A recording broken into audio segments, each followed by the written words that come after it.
Hi, everybody, and welcome to the course of World History. I am your host, Mr. Samuelson, and today we are looking at the Protestant Reformation as our part of our build-up to Europe during the Age of Exploration. Now, this one doesn't fit perfectly with that theme, but it is in this time period, so I kind of shoehorned it in here.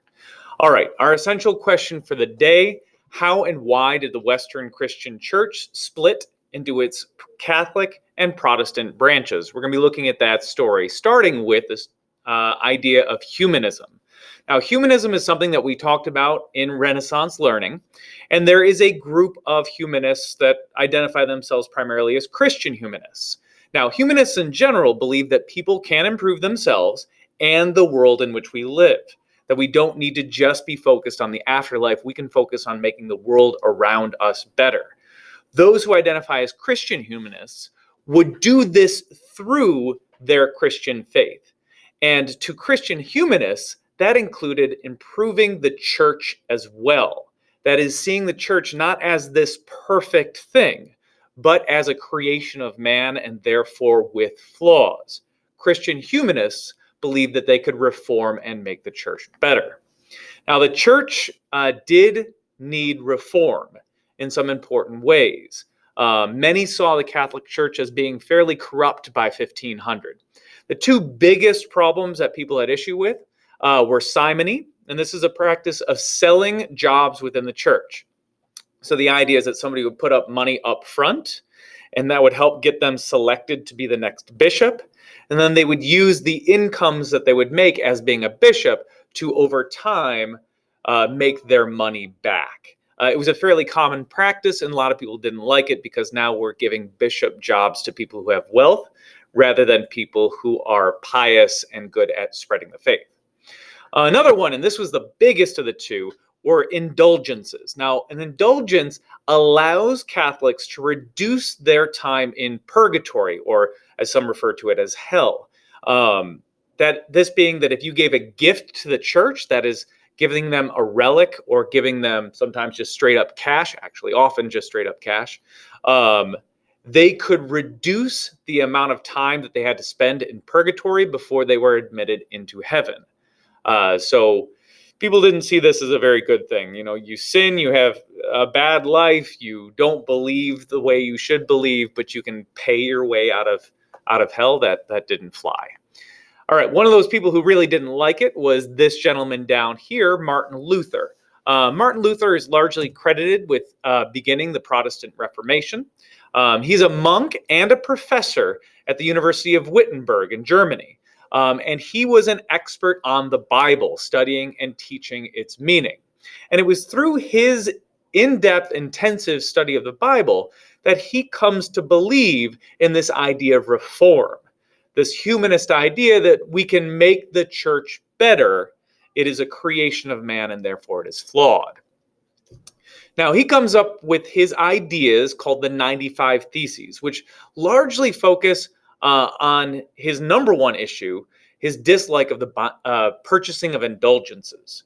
And he was angered by this. He didn't like this. And so he posted this attack against the Catholic Church and this practice on the door to a church in Wittenberg in 1517. And we use this event and this day as the kickoff of the Protestant Reformation. Now, this note called the 95 Theses does get copied pretty quickly and spread throughout Germany. It starts showing up in churches all over northern Germany. Now, the Edict of Worms comes out a little bit later, and it's because by 1520, Martin Luther is kind of this recognized leader of a reform movement. And by now they're pushing for serious reform, not just the removing indulgences, but really of transforming the church into some new organization. Luther had argued that the church had strayed very far from the teachings of the Bible, and that they needed to return to just the Bible and just what the Bible says, that everything else is not Christianity. Just the Bible is. He wanted to remove all these church practices and stuff that wasn't directly related to what was in the Bible. Now, this challenged the authority of the Catholic Church and of many rulers who used the Catholic Church or were in partnership with the Catholic Church. And it angered those to the point that they issued the Edict of Worms. The Edict of Worms was simply an edict saying that Martin Luther is an outlaw. He's not just excommunicated from the church, they did that too, but he is an outlaw. He's fomenting rebellion. He's a criminal and should be arrested, and all of his teachings are banned and should be burned. Now, this doesn't happen. Over the next several years, Luther's reform movement does grow and becomes a revolution. And in many parts of Germany, local leaders will abandon the Catholic Church and follow Luther's teachings, starting in Wittenberg itself and spreading out from there. Now, these churches do start practicing more in line with Luther's belief than Catholic beliefs, and therefore they call this new Protestant faith Lutheranism, which is the very first of a number of Protestant religions that will arise. Now, in 1520, in Germany, where this starts, it's important to know that we're not talking about a unified country. Germany was just this geographic area that included more than 300 small states. It's just this collection of small states, which in and of itself are a part of the larger Holy Roman Empire. The Holy Roman Empire would try to control most of these states, and they'll control kind of the outward projection of power. But in many ways, each of the states themselves was internally independent in some ways.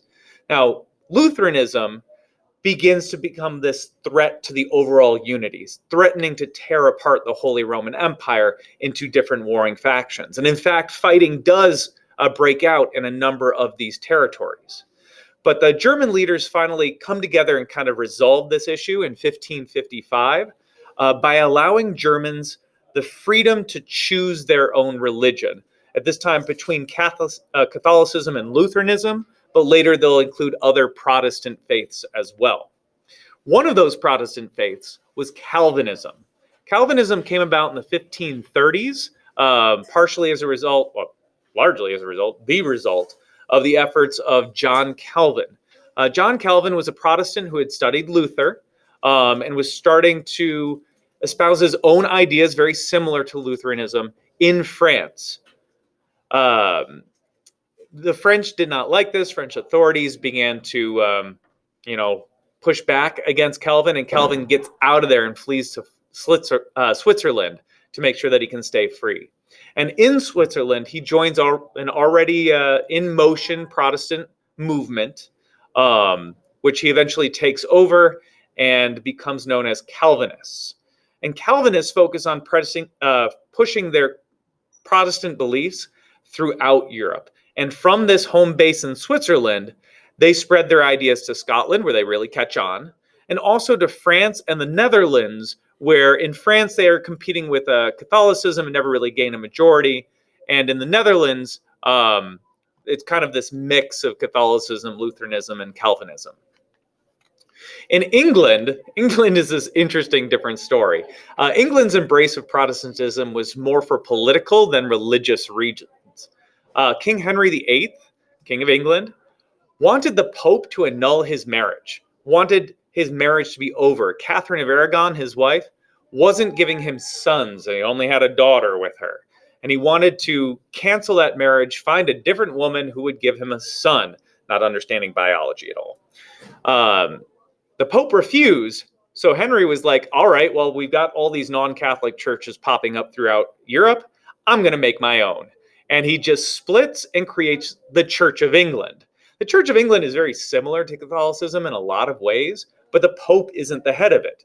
Instead, the English monarch, Henry VIII, becomes the head of the church as well. Just a quick note on Henry VIII, not exactly the ideal match for ladies. He did divorce his first wife, execute his second wife, third dies in childbirth, divorces his fourth wife, executes his fifth, and then goes ahead and dies on his sixth. So not the ideal husband.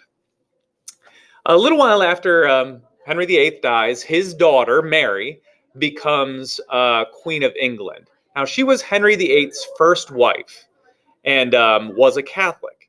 Mary shared that faith of her mother, and when she became queen, she wanted to restore the Catholic Church to England.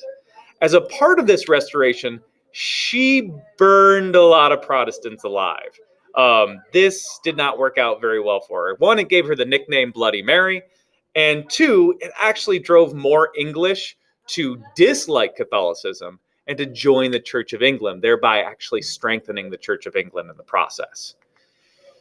Now, how do the Catholics respond to this? Well, they gathered in this big meeting called the Council of Trent. Actually, it was a series of meetings taking place over years. But over the course of this Council of Trent, Catholic leaders basically doubled down on Catholic practices.